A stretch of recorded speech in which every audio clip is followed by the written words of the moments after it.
Sa kwento natin ngayong gabi, makikilala natin si Kuya Pido, isang dating tanod na hindi pa rin matanggap ang pagkawala ng batang si Angelica. Ang kanyang pag-iimbestiga ay nauwi sa isang nakakakilabot na liham na nagdala sa kanya sa isang puno ng balete at sa isang misteryosong kubo.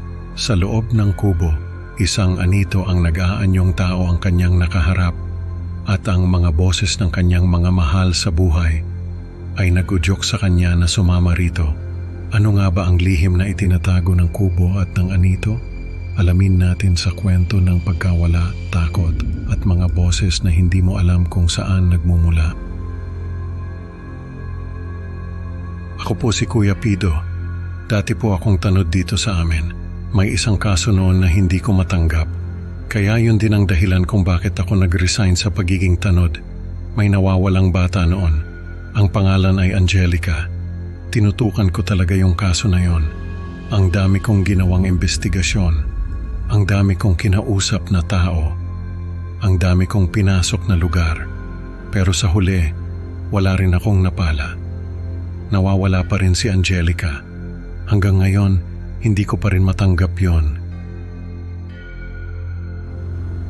Minsan, isang araw nakatanggap ako ng liham. Sa labas ng gate ko may nakapatong na sobre, walang pangalan ng sender. Pagbukas ko, may papel na may drawing ng isang batang babae na naglalaro ng jackstone. Naisip ko agad si Angelica, kasi yun ang huling laruan na nakita sa kanya bago siya nawala. Tapos yung drawing, parang drawing ng bata. Parang siya mismo ang nag-drawing noon. Sino kaya ang nagpadala noon? At ano ang ibig sabihin noon? Naging palaisipan sa akin yun. Hindi ako nakatulog ng maayos. Naisip ko na baka may nakakaalam kung nasaan si Angelica. Kaya lang ayaw lang lumantad. Kaya nagpadala na lang ng liham. Kaso hindi ko alam kung paano ko mahahanap yung taong yon. Wala naman siyang iniwang clue. Pero nagbaka sakali ako. Nag-isip ako kung saan pwedeng magtago yung taong nagpadala ng liham. May naisip ako. Sa dulo ng barangay namin, may malaking puno ng balete. Sobrang luma na yon. Kung may magtatago man sa lugar namin, yun ang perfect na lugar. Nagpunta ako doon. Mag-aalas 2 na ng gabi. Naglakad ako. Hindi naman kalayuan. Mga 20 minuto lang ang layo noon sa bahay namin. Pagdating ko doon, may nakita akong tao na nakatayo sa ilalim ng puno. Nakatalikod siya sa akin. Nung makita niya ako, naglakad siya papunta sa isang kubo na nasa likod ng puno. Sinundan ko siya. Pagdating ko sa kubo, wala na siya. Tinawag ko siya. Sabi ko, alam kong siya ang nagpadala ng liham sa akin. Lumabas siya. Isang lalaki na nasa 30 anyos na siguro. Tinanong ko siya kung ano ang ibig sabihin ng liham. Siya ba ang kumuha kay Angelica? Nasaan na si Angelica? Sabi niya, siya nga ang kumuha kay Angelica. Pero hindi lang si Angelica, kundi pati yung ibang mga batang nawawala sa lugar namin. Nagtaka ako. Ano ibig niyang sabihin? May mga batang nawawala sa lugar namin, pero hindi na ako updated sa mga balita dahil hindi na nga ako tanod. Tinanong ko siya kung bakit niya kinukuha yung mga bata. Sabi niya, hindi niya alam. Nagulat ako. Sabi niya hindi siya ang totoong kidnapper. Biktima rin siya. Ang pangalan daw niya ay Lando. Nung bata pa siya, may nakita siyang maliit na tao na nagtatago sa ilalim ng kama nila. Sinundan niya ito hanggang sa makarating siya sa kubo na yon. Pagpasok niya sa kubo, may nakita siyang lalaki na nagaan yung tatay niya. Pinagalitan siya ng lalaki. Sinabi na sumama siya rito, kaya sumama nga siya. Paglabas nila ng kubo, nasa ibang lugar na sila. Simula noon ay hindi na siya nakauwi. Yung lalaking nagaan yung tatay niya ay tinatawag ang sarili na anito. Sabi ng anito, siya raw ay isang anito na nagaan yung tao-tao. Yun daw ang ibig sabihin ng anito. Wala raw itong sariling anyo. Kaya nangungopya na lang ng anyo ng ibang tao. Ang anito ay may kakayahang baguhin ang itsura ng lugar na ito. kaya kahit maliit lang ang kubo, ay nagiging malaki ito kapag pumasok na sa loob. Doon daw nakatira ang anito at sa loob ng ilang taon ay natutunan na rin niyang gayahin ang ginagawa ng anito. Kaya lang ay hindi niya magawang makaalis sa lugar na yon. Sa madaling salita ay biktima rin siya. Nung makita niya na naghahanap ako kay Angelica, ay sinubukan niyang lumabas ng kubo. At laking gulat niya na makalabas siya. Kaya nagpadala siya ng liham sa akin. Nung makita niya ako sa ilalim ng puno, ay natakot siya. Kaya tumakbo siya pabalik sa kubo. Hindi ako makapaniwala sa kwento niya. Pero naisip ko, baka may katotohanan ang sinasabi niya. Kaya tinanong ko siya kung nasaan ang anito. Sabi niya, sa loob ng kubo. Kailangan ko lang daw pumasok at hanapin ito. Nung mga oras na yon, ay parang wala ako sa sarili.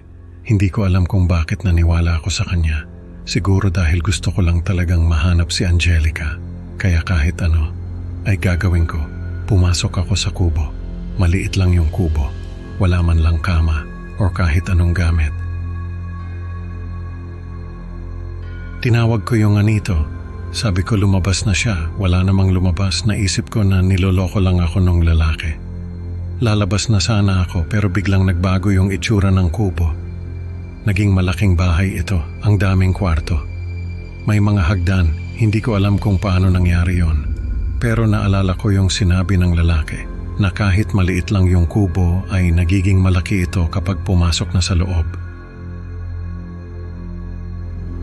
Naglakad ako. Pinuntahan ko yung unang kwarto na nakita ko. Pagbukas ko wala naman tao. Pero may narinig akong boses. Boses ng nanay ko. Tinatawag niya ako. Sabi niya, umuwi na raw ako. Nagulat ako.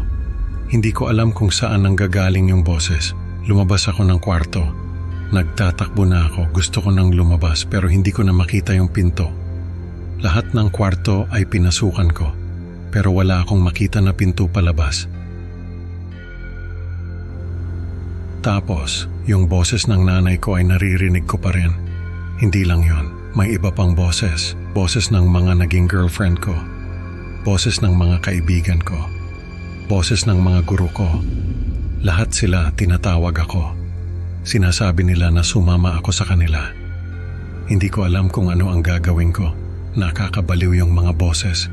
Tapos, nakita ko siya. Isang nilalang na nag-aanyong tao.